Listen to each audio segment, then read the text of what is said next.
Hello, everybody, to our cultural program of the week. Today, we are dedicating our time to a wonderful band from the United States of America, great poets, wonderful musicians.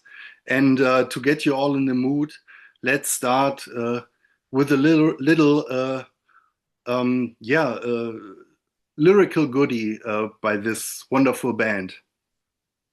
Black magic rites on this black evil night begin with the slice of the blade.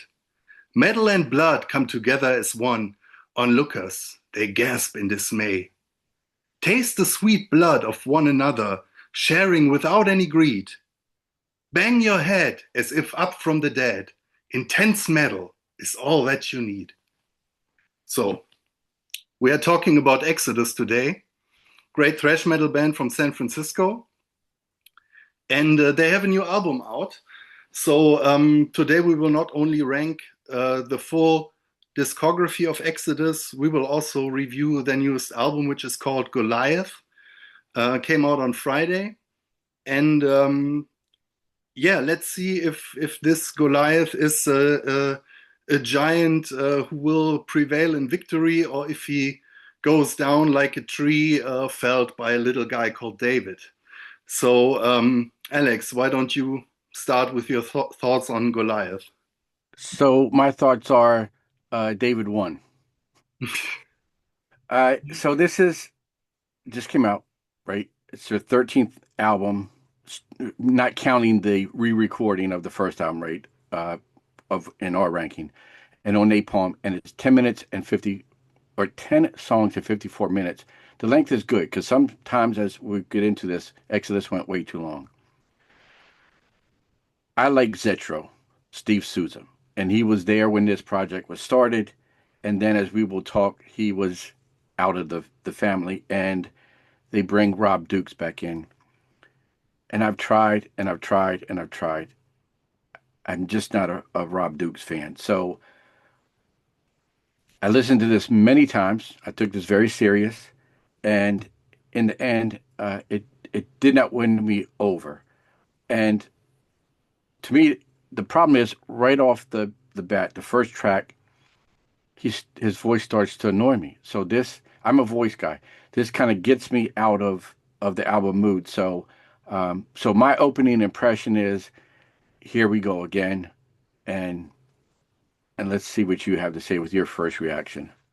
Yeah, okay. Um, I think we will talk about Rob Dukes as we go on. So I heard that they kicked Zetro out and got Rob Dukes back, and I wasn't that happy with that decision. But I was looking forward to a new Exodus album, and they released two tracks ahead of, actually three, but two of those in the month back. The opener 3111 and the title track Goliath. And when I listened to them, I thought, what the hell? That doesn't sound good. Um, I bought the album nonetheless, and I think in the context of the album, these tracks work way better for me. 3111 is the opener. It's not a long song, and it takes a while before the vocals even start and the song kicks in. So it has this, uh, yeah, it's a good way to start the album, get you in the mood.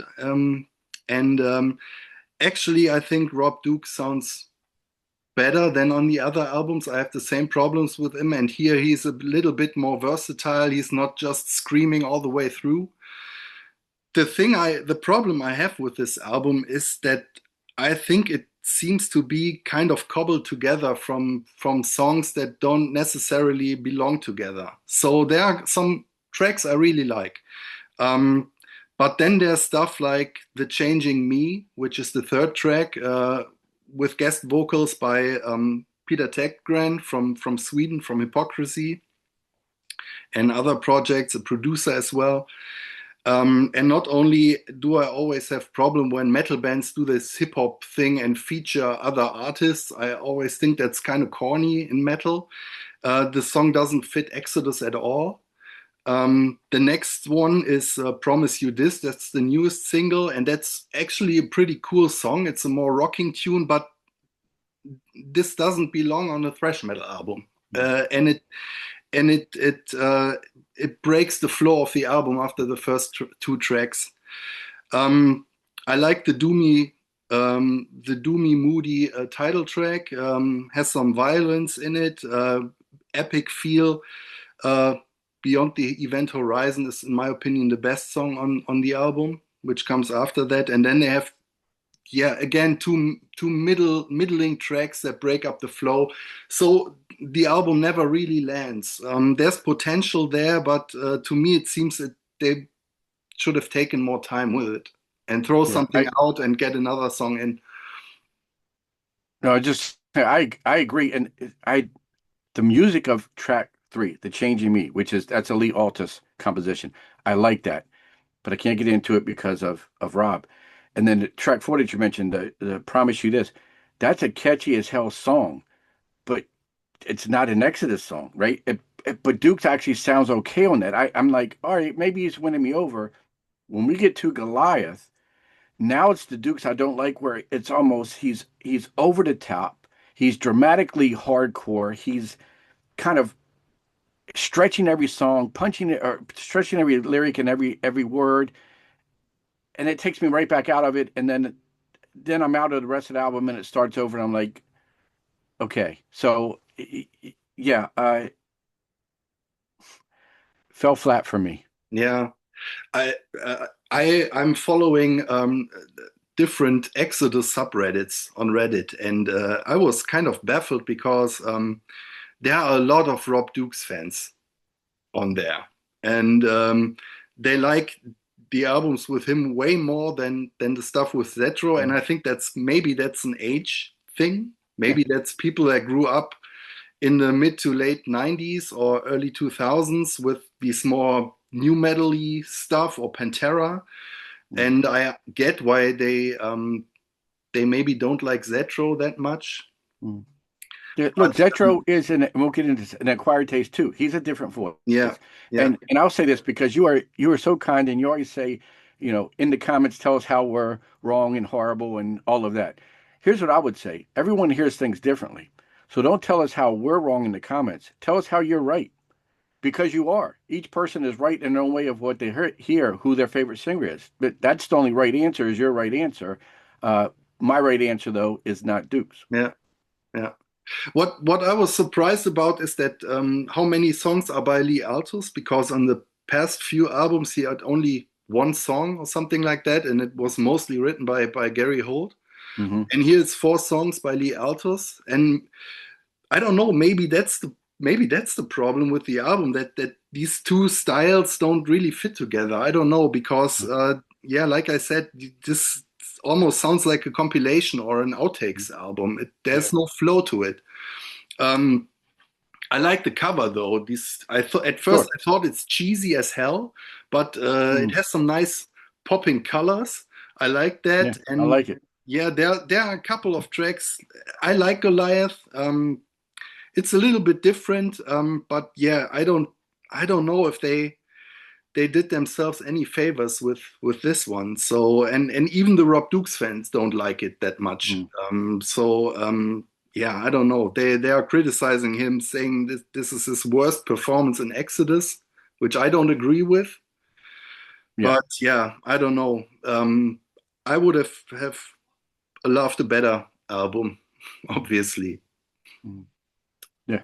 But well said. I don't no need to prolong this. We both have the Yeah, same opinion, right? yeah, Won't be revisiting this anytime soon. yeah, yeah. Maybe a couple of songs, but Mm. as a whole, yeah, it's yeah, that's the way it is. So I'd say it's not a disaster, but Mm.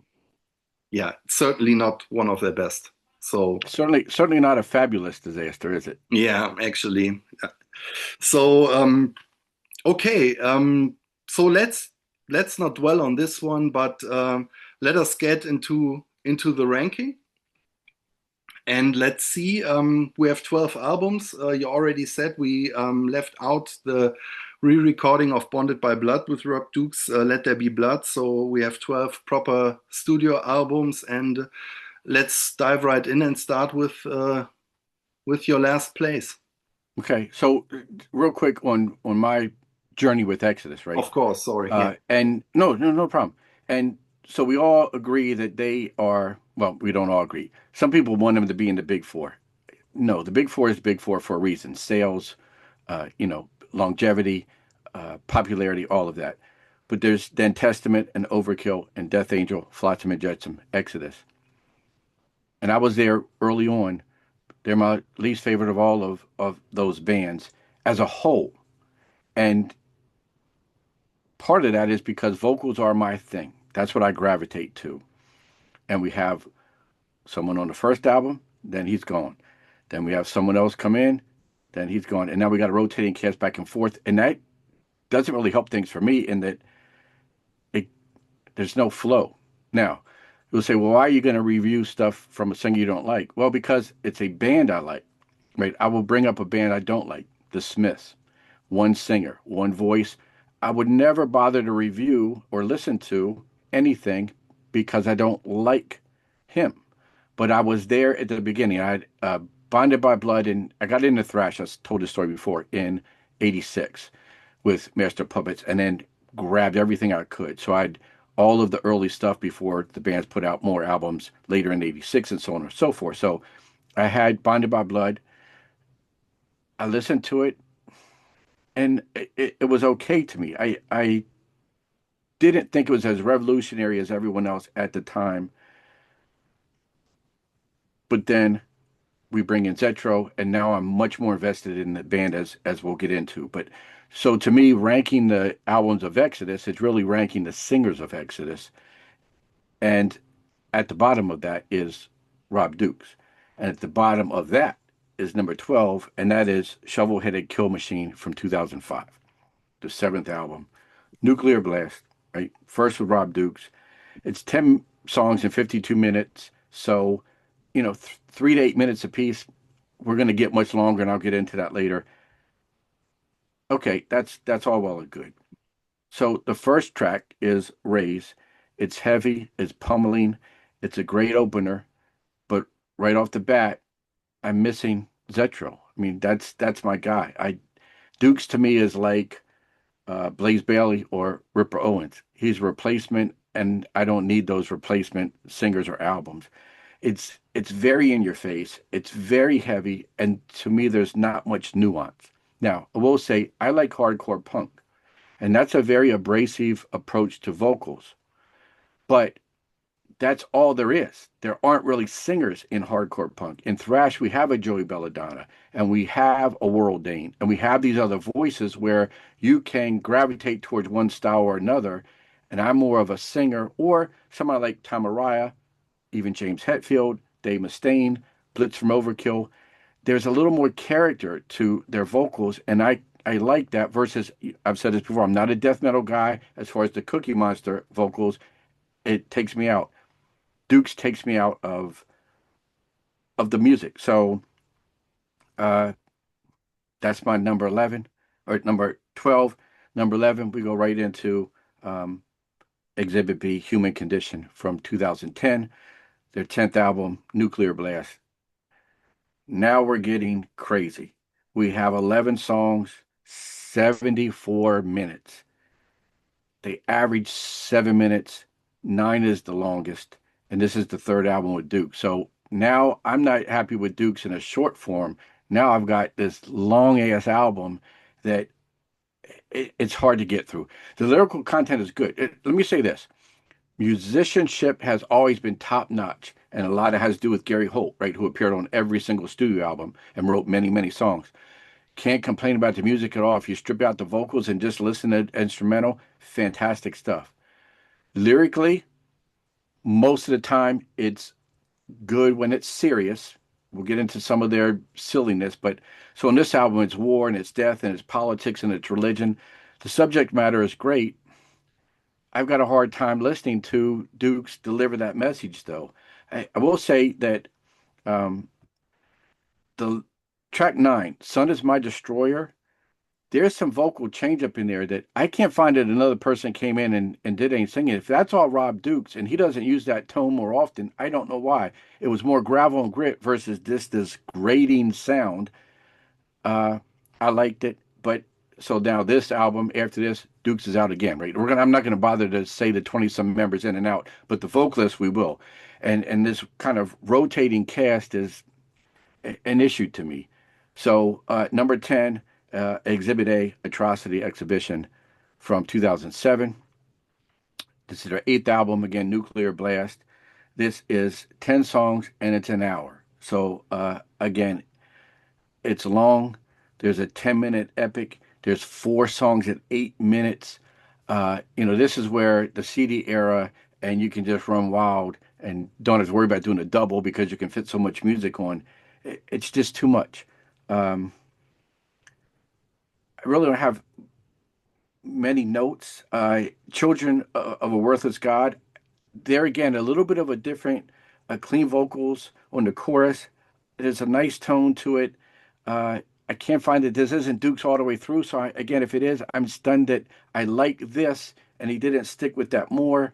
I can do without Bonded by Banjo. Great, it's a bonus track, but okay. I will say this: there's a music writer, Dan Kaza or Koza. I hope I'm saying that right in one of those iterations. And he equates Exodus as a good quality product that you can rely on, but it doesn't feel like a name brand. And to me, that's a good way to put it, in that they can sometimes be very generic and not my pick of what I said, the top, 9 bands or whatever you want to say. Um, all right, so that was 10. I got one more, right? We're doing Right. 4. So simple. It's Goliath. I will say the most enjoyable of the Dukes, maybe because it's newer, it's fresh, it's 10 songs in 54 minutes again on Napalm. It's listenable for this exercise. Uh, Not going to revisit it and not going to beat up Dukes anymore. That's my first 4 or my bottom 4. Okay. Thank you. So I have, yeah, we will recognize some repeating patterns here, but I have a different number 12 than you. So um, I was when I ranked these, it was very similar to you. I had the Rob Dukes albums way low, but then I revisited them and gave them more of a chance and tried to find out what so many people like about them. Um, and it kind of worked. So I'm not a fan of him either. I will go into that. But in the end, his albums they are thrash metal albums, and that's what Exodus are. They are a thrash metal band, and that's what I want to hear from them. I have to say I don't hate any of their albums, but the album I have last was higher before, but yeah, it's my pick for 12. It's Force of Habit from 1992. And it's the album where Exodus, and I mean that was in the early 90s, that was the case with almost all the thrash metal bands. I call it the Metallica Black Album syndrome. Um, they were going away from thrash because that was obviously not working anymore, and Exodus tried to. I mean, it's almost a rock and roll album. It's very bass driven. I like the production is super bassy, um, and they are going for this groovy thing. They are covering the Rolling Stones, and on a couple of tracks that works. There are good songs on here, but like you already said, they tend to go overboard with the length of their albums. And this one, if they cut a couple of songs, I mean, there are 2 covers on this one, the Rolling Stones, "Bitch," and there's "Pump It Up" by Elvis Costello. Um, who needs 2 cover songs on their album? And there are other tracks they could have easily thrown away or reserve as B-sides or whatever, and that would have the album would have worked way better. So back then I liked this one, and I still think there are some good songs on it. But if I want to hear Exodus, this is likely to be the one I gravitate to the least. So this is my number 12. On number 11, we can keep this short. I have Goliath. Um, Maybe the best vocal performance by Rob Dukes, but it's just not a perfect album. They, like I said before, it seems cobbled together. For every good song, there's one that seems like a throwaway, and you never really get into it. You are always pulled out of the experience. So maybe it will grow if I listen to it more often, but right now it sits at 11. Okay, now's the time that I will go into my Rob Dukes rant because this is the album I had on the last place for a long time. It's the Atrocity Exhibition, Exhibit A. Like you said, it's way too long. And I don't have a problem with long songs per se, but I don't feel that these songs have earned the right to be that long. A couple of days ago, I read Gary Holt talk about Master of Puppets, um, and he mentioned that classical guitar part in the middle that James Hetfield wrote. Um, that's that part alone is makes the song great, and it is a reason why they stretch it out longer, but most of the songs I think on this album they are just long because they throw a 3 minute lead soloing passage in there, and that's not complexity. That's just stretching your song out to the max. Then there's another thing. You said um, you mentioned the lyrics. These two albums, Exhibit A and Exhibit B, they are dealing with, human nature and not in a positive way. It's about crime and atrocities and war and uh, mental derangement and whatever. So it's pretty dark lyrical content, and Exodus have always, or many thrash metal bands have dealt in these topics. Um, but but there was always some level of fun involved. Like, okay, they are now singing about drug dealing and I don't know, war, but in the end that's just some lyrical dressing for a sound that's about to make you go wild, right? Um, but these lyrics and these songs and this form, they're kind of depressing, and Rob Dukes adds to that, because while Zetro has this cartoony voice, he sounds like a cartoon character, and Rob Dukes, he just sounds like someone who wants to beat you up. It's just not a sympathetic sound. He seems like an asshole to me when he's singing this, and he has got the voice of an asshole. So yeah, this gets grating. I mean, like I said, I grew a bit with it, and I can listen to it better now. But yeah, Exodus has to be a little bit more short and pummeling and fun, and not this gritty dark stuff. I don't know. That's not a good fit for them. And so, no surprise, my number 9 is Exhibit B. I think this is a little bit more thrashing. There's a little bit more variation, and so I like this one way better than the other one. But it has a lot of the same problems. Um, yeah, enough said about Drop Dukes. This is my number 9. All right, yeah, and let me say my big problem with those four and why I put Goliath ahead of the others outside of Shovel. They're very interchangeable. There were times where I would be walking and listening to the tracks, and the album started over, and I didn't even know it. Memorable songs are what I want, good or bad. We're indifferent, and Zetro delivered. So we'll get into that now. So my number 8 is Impact is Eminent. So 1990, fourth album, um, 9 songs, 49 minutes. That's the length we want. But as you just showed, what a goddamn horrible cover. What are we doing? Is this a SNL sketch? I mean, so here's my take on this. In 1990, I'm still into thrash and I'm buying whatever I'm seeing, and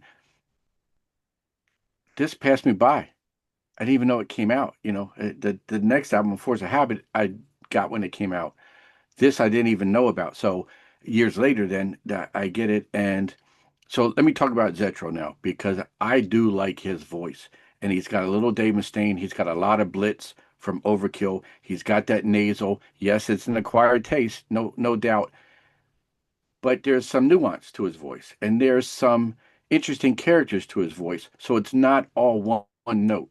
And to me, much of Dukes is one note, and that gets very tiresome. So this album is the first on Capitol. Joey Tempesta on drums for the first time. Great addition, I think, on this. But just not much for me on this album. It's almost like they're losing steam. Ideas are leaving them. It's 1990. Things are changing. I'm sure the label is giving pressure and what have you.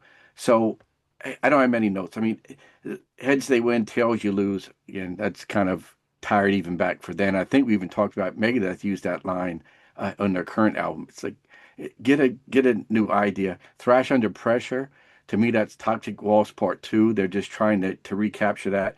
I can still listen to it because it's Zetro, but it's my least favorite of those. So number 7 is Force of Habit from 1992, fifth album, Capitol. Uh, 13 tracks, 68 minutes. If you count the 2 bonus tracks on the Japanese edition, which are good, it's 77 minutes. And I want to give a shout out to Crash Course Metal Show. He just had, Trevor had Carcass John on, and they did a review of this album. It was very, very interesting. And he talked about being the Japanese bonus tracks, and nobody even knew what they were. And it, because they were buried on the Japanese version of it, they should have been on the album versus some of the stuff that was on there, including 2 covers, as you mentioned. And this is a pattern now. We're going to have 2 covers on another album. It's just unnecessary, or make those the B side. Bitch, it's a fun take. Do I need it? No. The Elvis Costello song, I really don't need. And so you don't get any points for me for putting on mediocre covers. We had this discussion with Megadeth. It's one of my pet peeves with them. And what a bizarre cover. I mean, it's Ralph Steadman, great artist, worked with Hunter S. Thompson, but on an Exodus album, it's the whole thing is just very, very weird. And you mentioned, that's nice if it's, I don't know, Fishbone or something. It's not Exodus. Um, but you mentioned the Black Album syndrome. I'm going to mention the Pantera syndrome, right?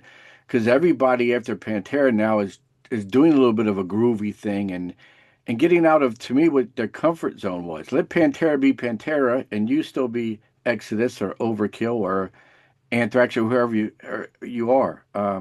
So some good songs though. Fuel for the Fire, I like that. There's some spoken word later over Zetro singing.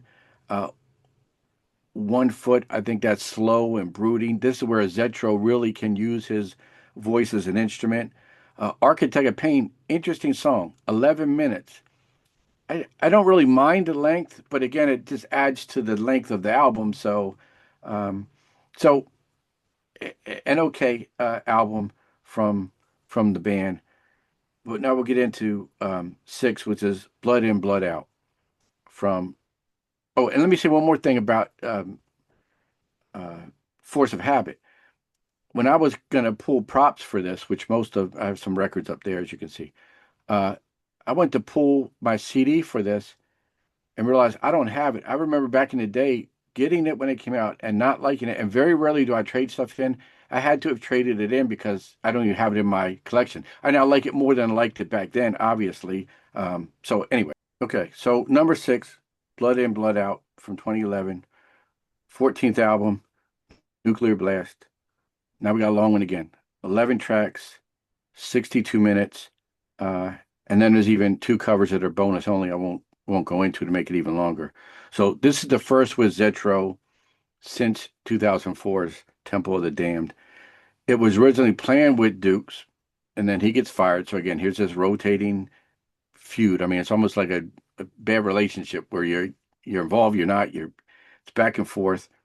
Uh, some guest appearances, Dan the Automator, which you would not expect. Kirk Hammett, original member of Exodus. Chuck Billy from Testament is on this. This is good. This is a fast and furious, old school thrash album.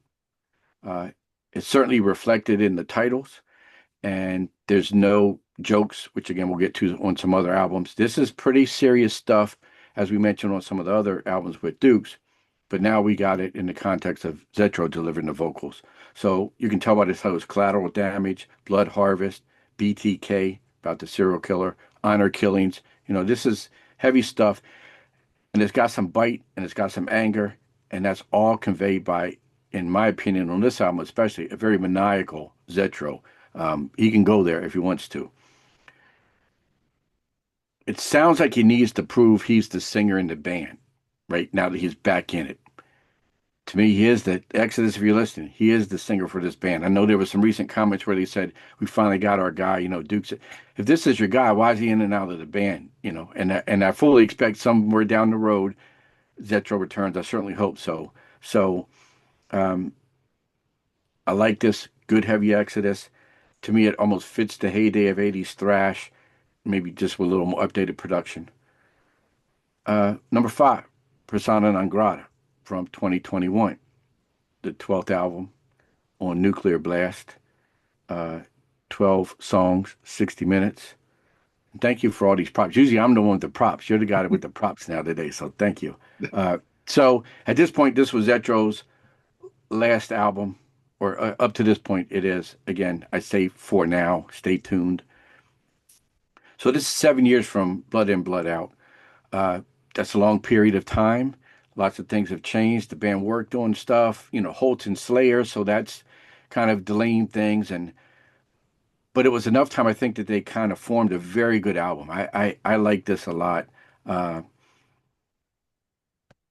the break definitely, I think, had them reload. Let me say that. So it's straight up heavy, no covers, not even as a bonus.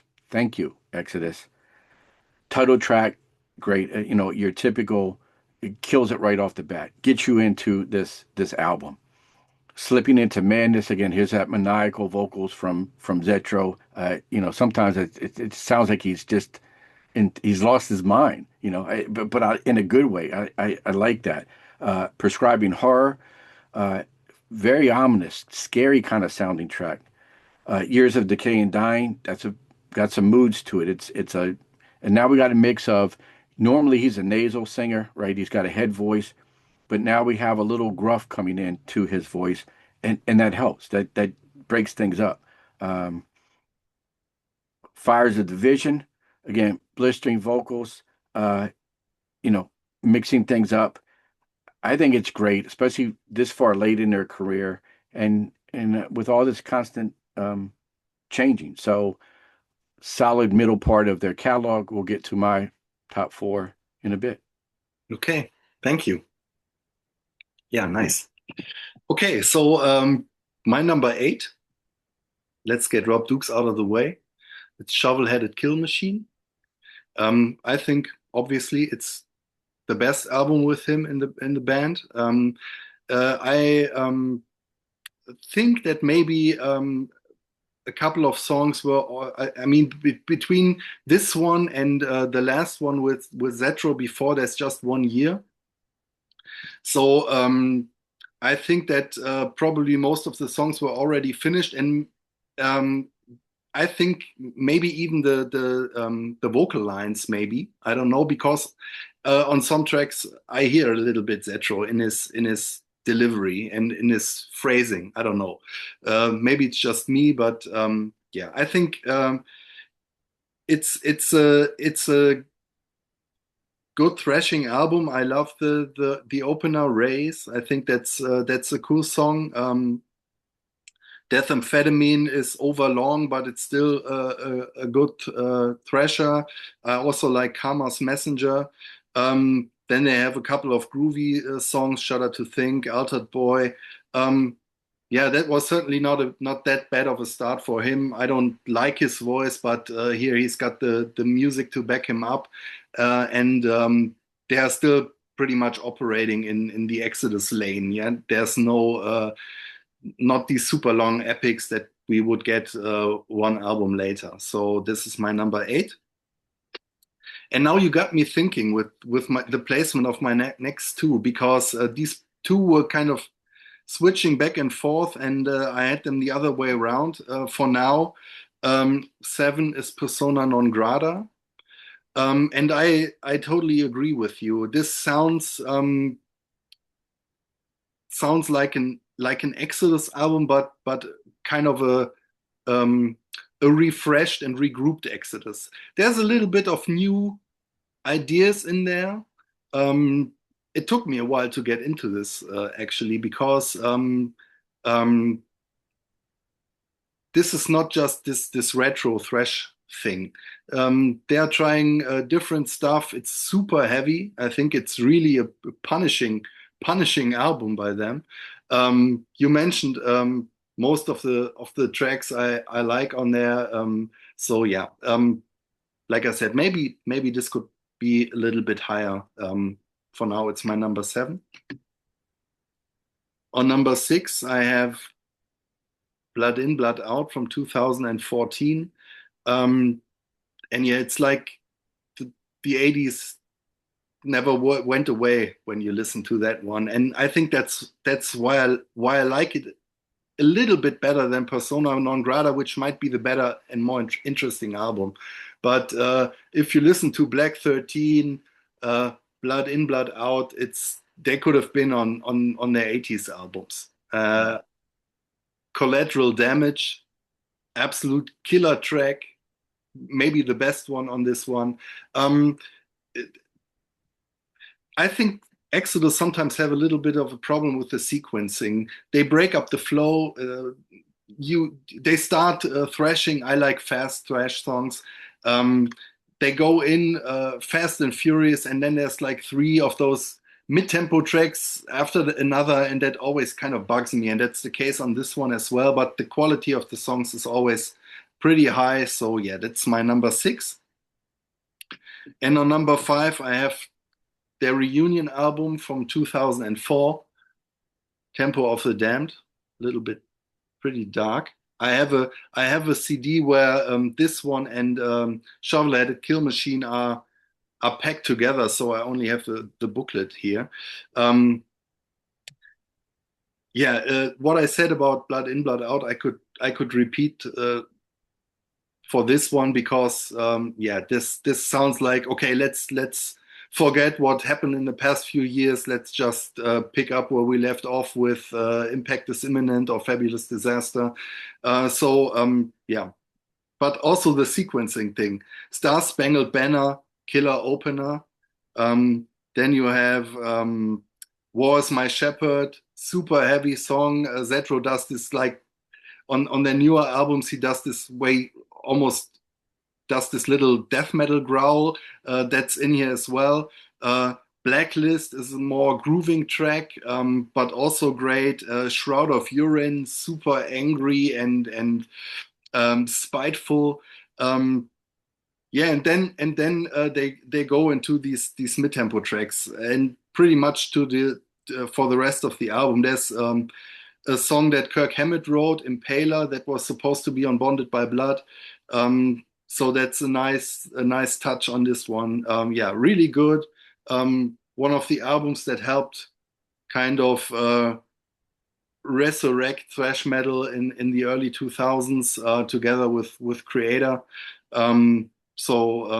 If you like old Exodus, this should be on your list. Your turn.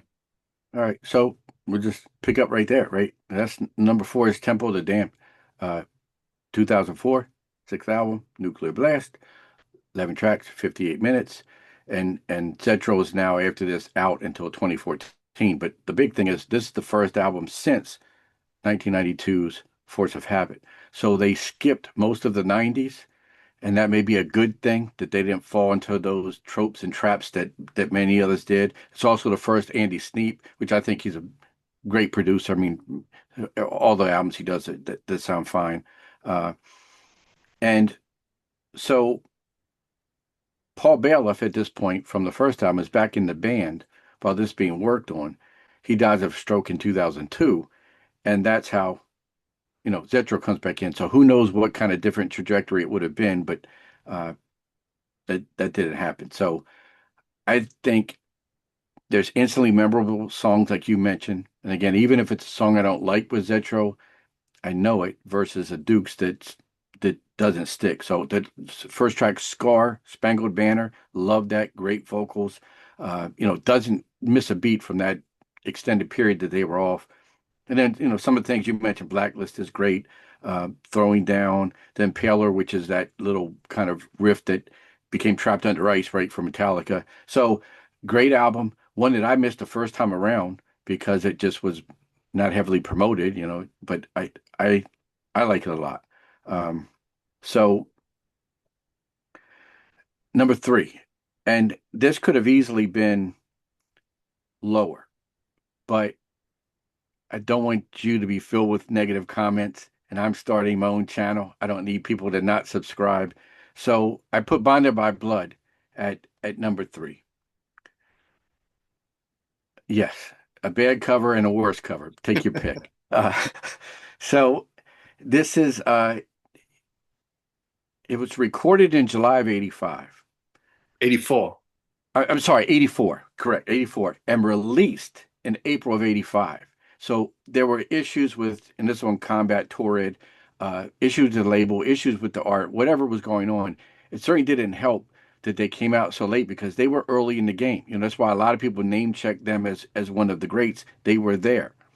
Uh, and this is short and to the point. It's 9 tracks and it's 40 minutes, and that's great. It's the only studio album with Paul Baloff on vocals, and I like him slightly more than Dukes. And that's because, again, he's got a voice that you've really got to like. There's not a lot of nuance to it. It's pretty in your face, but I get it. That works for this type of thrash. But as I mentioned before, I'm a Joey guy, right? I like that Anthrax. I like a little bit more than just pummeling. My hardcore punk, different story. My thrash, um, that's what I'm looking for. So it starts off great, right? The title track, um, fantastic. I'd like to imagine what Zetro would have done with that song, but music wise, this is top notch thrash through and through. I just have a little bit of problem of repeat plays because of Paul. And then there were none. Great gang chant chorus. I like that. No Love, a little unexpected intro before it really then kicks in. It reminds me of the debut Megadeth album. In the first track, you're kind of tricked into what's to come, and it hits you in your face. Deliver Us from Evil. Amazing guitar. And we can say that again through the whole career. Amazing guitar work. Uh, it's very raw. It's very first Slayer, Kill 'Em All. It has that aesthetic. I put it this high because I am an historian, and so sometimes I rank based on what I like, and sometimes I based on where it really falls into place in history. This is a historical album, so number three. But my top two have to go to my man Zetro, and in a probably very controversial uh, manner, I'm going to reveal two as Fabulous Disaster, and not the other way around. Yeah, not I could. Um, So there that is, and there is my promo photo from the record label uh, for Fabulous Disaster. So this is 1989, third album, Combat, 10 tracks, 51 minutes. CD bonus track is Overdose. I counted that in there. And so by this point, I'm really into Exodus because of the next album. And I played this to death. I just love this. I mean, Last Act of Defiance, I think, is a great opener. The title track, Blistering, cool. Toxic Waltz to me is one of those all-time great thrash songs. You know, it's kind of that caught in the mosh vibe. It's describing the culture of what this music was. Great video that got airplay. Cage in Hell. You know, where did this come from? This is a unique song, but works for them. The rest of the album is solid up to that overdose AC/DC track, and I'm an AC/DC guy. I don't mind covers when they're done right. This one never did it for me. The track that I like on here, the cover track, two cover tunes, is Low Rider from War, which a lot of people hate. I think they hit it. I think they nailed it. I love it. It's fun, it's groovy, but I'm going to knock you down a notch because there's two covers. So while I like the record and played it to death, Pleasures of the Flesh has to be my number one. So you've got the original album cover, or the revised album cover. I've got the picture disc with the original cartoon artwork of them as cannibals. And I also had this little, as for Deranged, a little flexi disc Cool. that came out of Powerline magazine. I don't remember how I got this, but as I was pulling stuff, I have that. Um, so this is 1987, second album, it's Combat, 10 tracks, 46 minutes, perfect, right? They get in, they get out, we're moving on.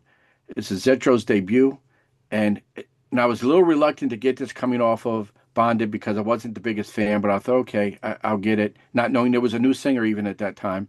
Um, Instantly, I'm like, I like this. Deranged has that crazy little spoken word intro, and then goes right into powerful song, fast song. Just a quick sidebar. When I was in business school, this album was out, and we had to give a presentation, and I did a speech on stress and how to relieve stress. And at the beginning, I played that little spoken word part. I said, if you don't watch it and stress gets to you, here's how you're going to sound. Nobody knew it was Exodus. I thought it was kind of cool that I slipped that in business school. You know, I've got my tie on and I got Exodus on a boombox. So anyway, that's a side note. Um, Till Death, cool flow. This again, Zetro with his cadence and just how he can kind of convey a song. I love it. Parasite, Brain Dead, Faster Than You Are, Live to Be. It keeps it all going. We get to the title track, great composition.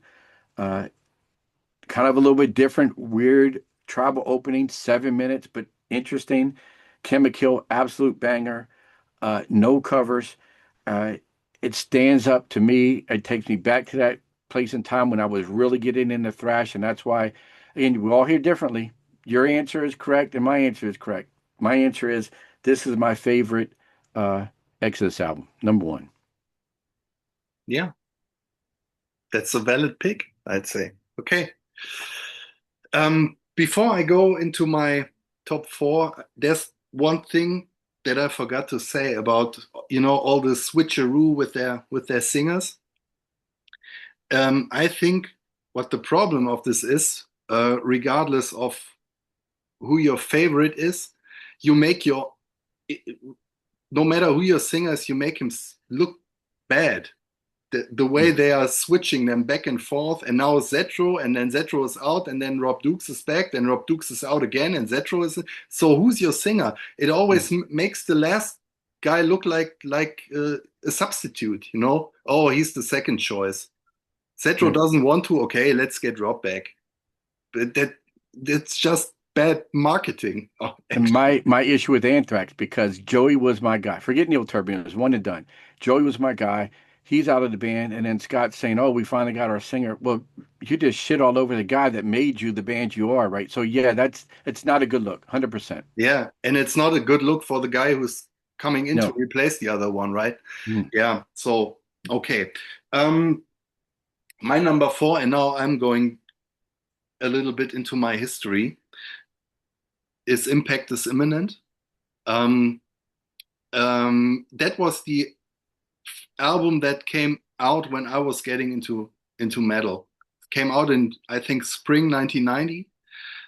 So I missed Fabulous Disaster by a couple of months, and so I had to buy this one. I knew Exodus by then from reading about them, And that's why I still like this album, because it has that special place in my heart from my early days with metal. I even like the goofy cover. Um, I also like that the lyrics are printed on the back cover. I always thought there was kind of unusual choice there. You need a magnifying glass to read them, but yeah. Um, and I think this album is a bit underrated because while it's not as good as the ones that came before, obviously, it's my number four. I still think it's a fun album, and it has a super killer, noisy, clanky sound to it. The guitars just sound huge. The snare is ripping through it all. It's not a good sound, but I kind of like it because Exodus, what makes them stand out from all these thrash metal bands? Um, why are they so revered and what was their thing? I think Exodus were these kind of frantic idiots, you know, um, a little bit less technically inclined than Megadeth or Metallica. There are these hooligans, who are singing about, I don't know, piranhas who are going to eat you, and have these crazy stories, and the singers that sound like they are out of their mind. So I like it when the sound kind of mirrors that, and I think it does that on this album. Um, and that's also what I don't like about the albums we talked about, these Exhibit A and Exhibit B, where they're going for that clean, clinical sound. That's, to me, that's not Exodus. I mean, Gary Holt's a fantastic guitar player. He writes amazing riffs, but yeah, I want Exodus to be frantic and wild. So yeah, that's my number four. Um, Favorite songs. Impact is Imminent, the title track. You said that Thrash Under Pressure is Toxic Waltz Part 2, but Thrash Under Pressure is actually Toxic Waltz Part 3, because Part 2 is the Lunatic Parade, which is also on that one. Um, uh, and then they are getting into these very long songs on this one as well. So you have Within the Walls of Chaos, which is pretty long. I think Only Death Decides is also over 6 minutes. I like that one. My number three is Pleasures of the Flesh. And like with Persona Non Grata and Blood In, Blood Out, this one could switch with my number two, because I think they're, depending on my mood for the day, they are both great. But for this exercise, you have to pick one over the other. So this one lands on number three. Maybe it's the cover. I like that cover little bit less than Fabulous Disaster. Um, yeah, you mentioned most of the tracks. Deranged, I always loved that one. Parasite, Brain Dead, all classics. Yeah, it's one of those albums from the 80s that belong in your rotation if you're into thrash metal. I broke out my skulls back there on top of my speaker just for this tribute to Yeah, that album cover. I Yeah, wondered if they, yeah, yeah. okay. I Uh-huh. saw them. They're not real skulls, people. Don't worry. So this is my number two. Um, I can't really explain why, because song for song, maybe Pleasures is a little bit better and catchier. Um, but like I said, I always like the color scheme of that album. This apple green that always kind of grabs me, and the cool thing, the inner sleeve is that has that green tone as well, with red lyrics printed on them, so you're getting all cross-eyed when trying to read them. The Yeah, CDs kind of, yep. yeah, yeah. Last Act of Defiance, Fabulous Disaster, Toxic Walls, three bangers in a row to start off the album. I always loved Cajun Hell, just like you said. I have a thing for this kind of southern vibe. I always love this one. I always, when I listen to the song, I always have to think about the Walter Hill movie, Southern Comfort, with the GIs that get killed off by those Cajun guys. Um, like father, like son. The second side of it falls a little bit, falters a little bit in comparison to the first side, but that's still um, that's still a great album. But there's one that stands above them all for me, and this is the uglier re-release version, Bonded by Blood. This was the original cover, and I was looking for that one. I don't know. I think I was searching for this album for about 2 years. I couldn't get my hands on it. My local record shops didn't have it because it was out of print, I guess. And one day I got it, was super happy, listened to it for the first time. You know, like it was back in the day, there was no opportunity to listen to an album if you didn't have it or your friend didn't have it. I read about it, and yeah, it was all that I was hoping it would be. Um, I like Paul Bailoff. I like this frantic sound. I mean, he sounds like he's going to tear himself apart over the songs. He's absolutely going crazy, and he was this kind of crazy guy. Um, I love I love these lyrics. I recited the first verse of Bonded by Blood in the opening of this video. I love I love A Lesson in Violence, how that this one starts with this killer riff. Um, and then if you got something to say, then come my way. I'm guarded by Satan. I'm riding on Baphomet. I listened to that one when I was making dinner for my family today, and I was like just just ready because I love this song so much. And I think what makes this one special, and maybe that's I don't know, maybe that's why you don't like it that much. I think this one sounds actually it sounds a bit European to me. Hmm. It has this like these Teutonic thrashers who were also always a little bit. There was always a little bit of this early black metal and Venom stuff involved. You know, I mean Slayer had that one had this as well, but here you have these pseudo satanic violent lyrics and the riffs that are these circular riffs that are repeated ad nauseum and going over, and it's all fast throughout. So I think this is a little bit of a standout for US thrash metal albums, and it actually fits right in with Infernal Overkill by Destruction and Pleasure to Kill by Creator. I think it's placed better in this I don't know circle of albums than it fits to Kill 'Em All or Killing Is My Business. They are Yeah. more technical, more influenced by the new wave of British heavy metal, and this sounds different. And yeah, I love that it's so unhinged and crazy. And Paul Bailoff was perfect for this. Maybe I wonder what would have happened if they had kept him. I mean, they kicked him out because he was drunk all the time. Um, and I don't know if he could, if it was possible for him to even sustain that level of energy he had on this one. I just today I read that he had another band that never got off, so he got the second chance in the 90s to get back into Exodus, but yeah, they only released a live album, and then he was out again because oh, yeah, he died. Yeah. So yeah, I don't know. He put everything into that album, and maybe a second one would have been a disappointment after that. So yeah, for me, a clear number one, one of my absolute favorite thrash metal albums, and one of my favorite albums of all time. Never gets old for me. Mm.